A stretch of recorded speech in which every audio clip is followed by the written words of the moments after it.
দিল্লি না ঢাকা, ঢাকা ঢাকা, দালালি না রাজপথ, রাজপথ রাজপথ, আপোষ না সংগ্রাম, সংগ্রাম সংগ্রাম। ইয়েস, আজকে যে বিষয়টা নিয়ে কথা বলতে এসেছি সেই বিষয়টা আজকে টোটালি ক্লিয়ার করে দিব।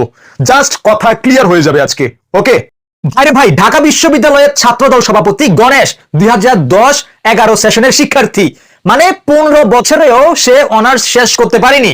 ঠিক আছে, ঢাকা বিশ্ববিদ্যালয়ের শিবির সভাপতি SM ফরহাদ 2017-18 সেশনের শিক্ষার্থী, অনার্স শেষ করে বর্তমানে মাস্টার্সের শিক্ষার্থী। মানে আপনারা জাস্ট দুজনের তুলনা করলাম আর কি, আপনাদের সামনে জাস্ট এই দুজনের তুলনা করলাম। এখন চিন্তা বিবেক আপনার কাছে, ঠিক আছে, চিন্তা বিবেক আপনার কাছে। আমি নির্দিষ্ট কোন দলের দালালি করতে আসি নাই।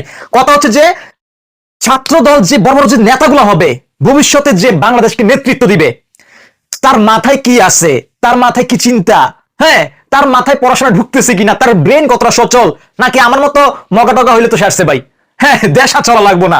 তো এই বিষয়টা আর কি, যে দেখেন ছাত্র শিবিরের প্রত্যেকটা ছেলে কিন্তু এডুকেটেড পারসন, একদম জাস্ট টাইমে কিন্তু পড়াশোনা শেষ করতে পারতেছে, জাস্ট টাইমে পড়াশোনা শেষ করতে পারতেছে। অপরদিকে ছাত্র দলের দিকে তাকান, মানে এদের কেন নেতৃত্বে আসতে হবে ভাই?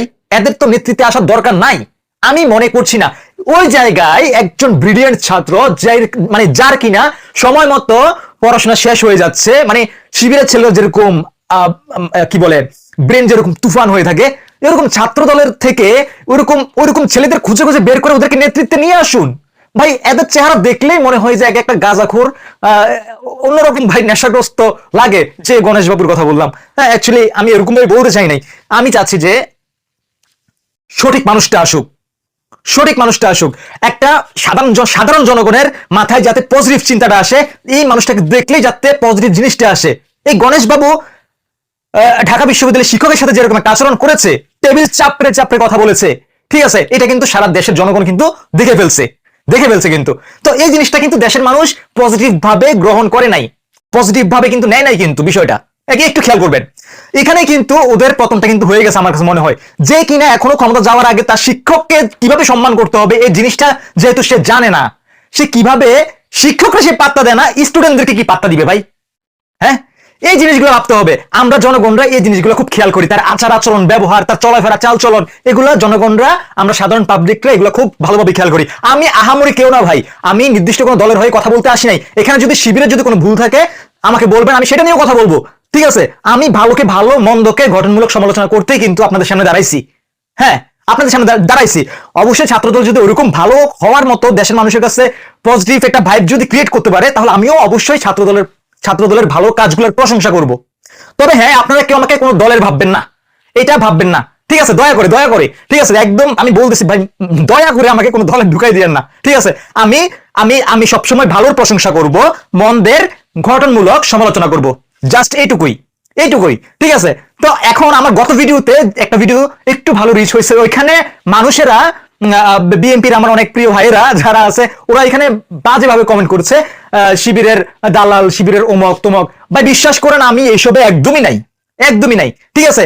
আমি শিবিরের লোক হওয়ার যোগ্যও না। ওদের যে ক্রাইটেরিয়া গুলো আছে, যে শর্তগুলো আছে, এগুলা আমার দ্বারা হয়তো সম্ভব, কিন্তু আমি কখনো চেষ্টা করি নাই, ঠিক আছে, হয়তো কখনো চেষ্টা করি, কিন্তু চেষ্টা করা উচিত, নিজের জন্য হলেও, নিজের আখিরাতের জন্য হলেও চেষ্টা করা উচিত নিজেকে পরিবর্তন করার। কিন্তু আমি ওই দলের একজন কর্মী হওয়ার যোগ্য না।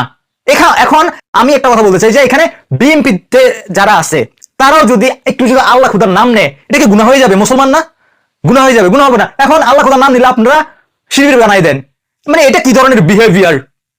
একটু চিন্তা করেন, ঠিক আছে। তারপর আরো একটা বিষয় আছে, দেখেন শিবিরের লোকদেরকে দেশের মানুষ কেন এত বেশি পছন্দ করছে দিন দিন। শুধু মানুষের বিভিন্ন নিউজ যখন দেখি, ফেসবুক যখন স্ক্রল করি, সবাই জামাতকে চাচ্ছে কেন? কারণ বর্তমানে জামাতি একমাত্র আছে যে কিনা মোটামুটি সত্য কথা বলে, মোটামুটি 95% সত্য কথা বলে, আর 5% হয়তো মিথ্যা কথা বলে, ঠিক আছে, একদম 95% সত্য বলে।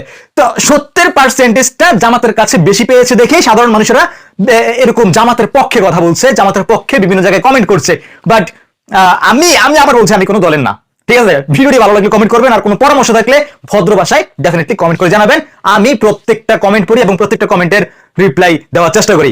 আর আমার ভুল ত্রুটি হলে অবশ্যই আমাকে বুঝিয়ে বলবেন, আমি একজন শিক্ষার্থী, আমার ভুল ত্রুটি হতেই পারে, আমার আমার আমার আমার আমার জানাশোনা কম থাকতেই পারে। আপনারা ডেফিনেটলি জানাবেন আমাকে কমেন্টে, আমি প্রত্যেকটা কমেন্ট পড়বো, প্রত্যেকটা কমেন্টে রিপ্লাই দিব। ধন্যবাদ সবাইকে, ভিডিওটি বেশি বেশি করে শেয়ার করে দিবেন। আসসালামু আলাইকুম।